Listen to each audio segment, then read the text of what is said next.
સુરતમાં ખાડાઓ વચ્ચે રસ્તા પર ભૂવા પડવાનું પણ યથાવત હોય તેમ લાગી રહ્યું છે। તો વરસાદી માહોલ બાદ એટલે કે હાલ શહેરમાં મેઘરાજાએ વિરામ લીધો છતાં શહેરમાં અનેક જગ્યાઓ પર ખાડાઓ વચ્ચે હવે ભૂવા પડવાની ઘટના સામે આવી રહી છે। ઉધના વિસ્તારમાં મોડી રાત્રે ભૂવો પડ્યો હતો, જે ટેમ્પો પણ પડ્યો હતો। હલકી ગુણવત્તાવાળું મટીરિયલ વાપરતા ભૂવો પડવાની ઘટનાઓ બની હોવાના આક્ષેપો થયા હતા। તો સ્થાનિક કોર્પોરેટરને જાણ થતાં સ્થળે દોડી ગયા હતા અને કામગીરી કરાવી છે।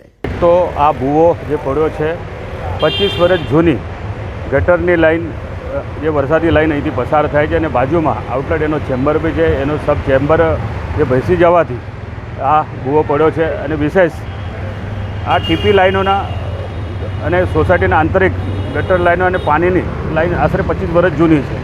આ જૂની લાઈનોને નવું લાઈનો નાખવા માટેની ટેન્ડર પ્રક્રિયા કરવા માટેની 2021થી જ હું લેખિતમાં પત્ર ઝોનલશ્રીને આપેલા છે, પરંતુ ઝોનલશ્રીને નબળાઈના કારણે જે આ ડ્રેનેજોના સર્વે જેટલા ફાસ્ટ થવા જોઈતા હતા એ થયા નહીં, એના કારણે પણ આ ભૂવો પડ્યો છે। અને ભગવાનનો આપણે આજે આભાર માનીએ।